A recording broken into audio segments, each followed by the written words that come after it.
Hey guys, so here's the homework answer key for last time. If you have any questions on this, let me know. Hang out after the Google Meet and we can make sure you guys are understanding. Hopefully you guys use the method they suggested. So you should have been using factoring and graphing for right now. And then we will be able to finish up our notes for today using the other methods.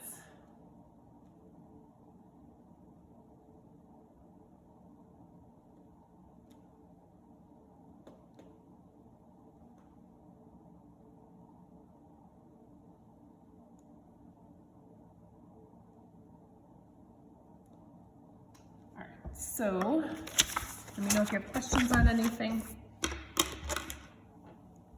We're going to go down to section 5.9 and work through that. So in section 5.9 is where we talked about complex numbers.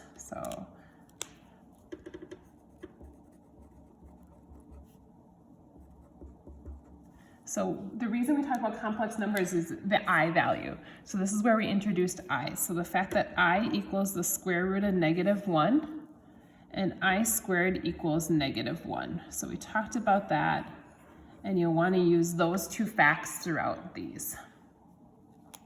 So we want to simplify the square root of -32. So the fact that there's a negative there already tells me there's going to be an I. So I can pull that out because that's the square root of -1. So that's me I. But then square root of 32 I can simplify. Now some of your calculators do this for you, but others of yours do not. So if we have to simplify, we have to break it up as 16 times 2 because 16 is the biggest perfect square that goes into 32. So that'll be 4. So then I can take the square root of 16, which is 4. So this will be 4i square roots of 2. That's the way we write that.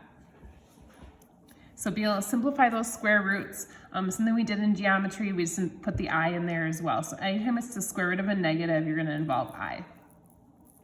So this next one here, we want to FOIL through this problem. So first outer, inner, last here. Or no, sorry, not FOIL. This is FOIL. This one is addition. So all we're doing is combining like terms. So it's going to be 3 plus 2 is 5. -4i and 5i, we just combine those like we would combine x's. So -4 plus 5 is a 1i. And then those aren't like terms, so I just leave it this way. Sorry, tried to confuse you there. Now the next one is FOIL. Because of the fact that they're being multiplied together, they're stuck next to each other. First outer, inner, last. So 6, then we have 15i, then a -8i, sorry, that should be minus, and then -20i squared. So this is where that I squared is -1 comes into play. Now these two go together, so that's 6, and then this will be 7i, and this is -20, but I squared is -1, so that actually makes this a plus 20. So then I have 6 and 20 is 26 plus 7i, and so that's our final answer. So you're just simplifying, you treat it like a variable. We want to simplify using square roots or solve using square roots. So I want to isolate what's being squared. So I'm going to move the 1 over, divide by 4, isolate what's being squared. So 80 divided by 4 is going to be 20. Now I have to take the square root of that and take the square root of each side. Now there's no I involved here because this is a positive 20. It's going to be plus or minus, but then I have to break up 20 as 4 times 5. Square root of 4 is 2. So I'm going to call that 2 square roots of 5 is my final answer on that one. Number 7, we're going to get the x squared alone again.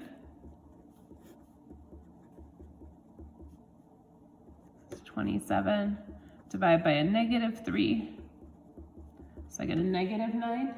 Go to take the square root of that. Well, square root of 9 is 3, but then the fact that it's negative, it's going to be I. It's going to be plus or minus 3i.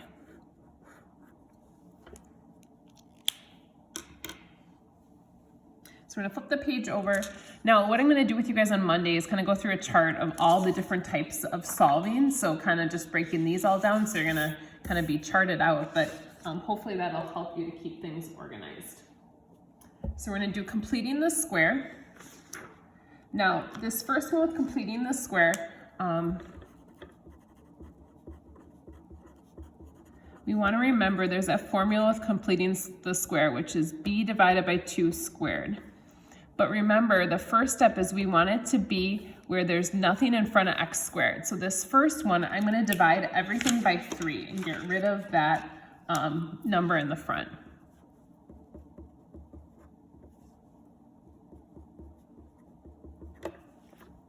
So there's our new equation. Now we're going to complete the square here. So our b is -8. And I'm going to divide that by 2 and square it. So it'll be -4 squared, which will be 16. I'm going to, oh, whoops, I forgot. Sorry, hopefully you realize this too. I should move this 9 over first, because remember we want it to look like this, or to equal something. So move the 9 over first. Now I want to add the 16 in, sorry.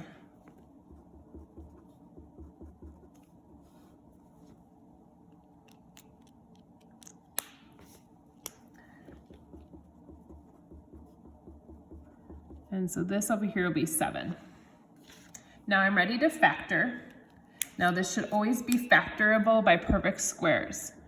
So I know already that I'm going to be x times x. I want to multiply to 16, add to -8. So that's where the -4 comes in. -4 times a -4 is a positive 16, but when I add them, it's a -8. Now I'm ready to take the square root of each side. And this will be plus or minus the square root of 7. Square root of 7 is not simplifiable at all, so I'm just going to move this 4 over.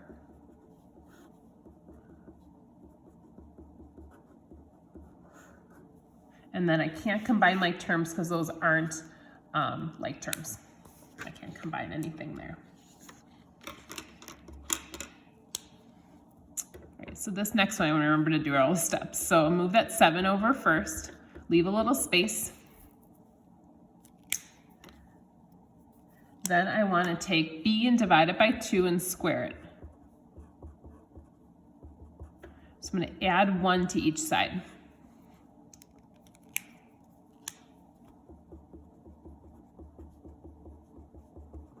Now this again should be factorable using perfect squares.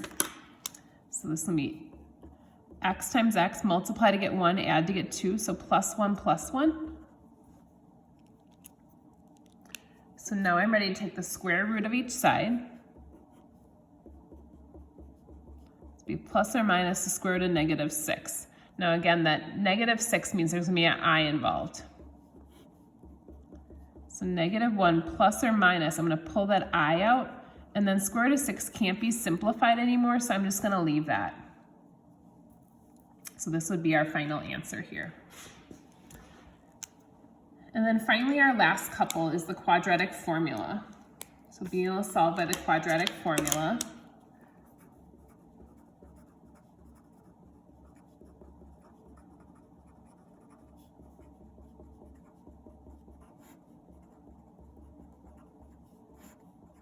So this is our quadratic formula.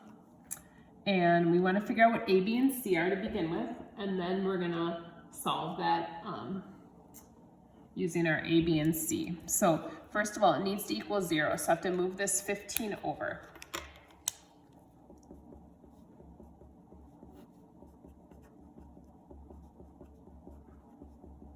And then I'm going to list what a, b, and c are. So a is 40, b is actually 1 in this case, and then c is -15. So x equals the opposite of b, so -1 plus or minus b squared is 1 squared minus 4 times a times c all over 2 times a.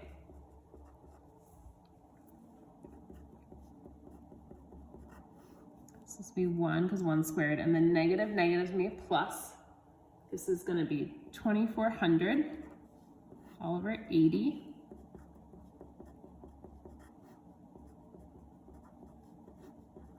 Now the square root of 2,401 is actually 49, so it works out really nicely. So I'm going to set up my two equations.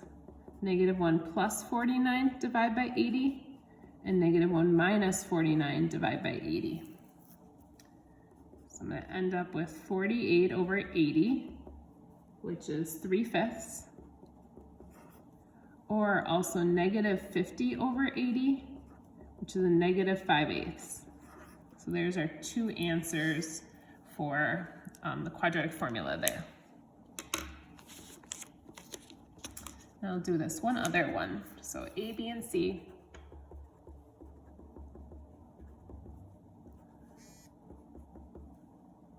So we have a positive 7, opposite of B, plus or minus B squared.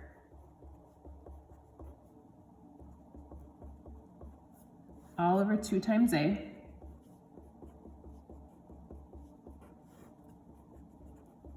So be 40. Oh, this one works out nicely again.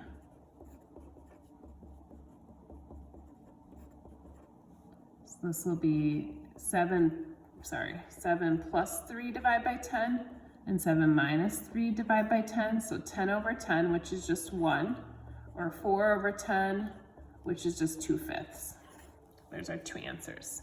So what we're doing now for tomorrow, or for Monday, is we're gonna do this. And then we'll make a chart together Monday of all our different solving types and do one more review before we do our test on Tuesday, which will be December 1st. All right, guys, have a good day and take care. Let me know if you guys need help with anything.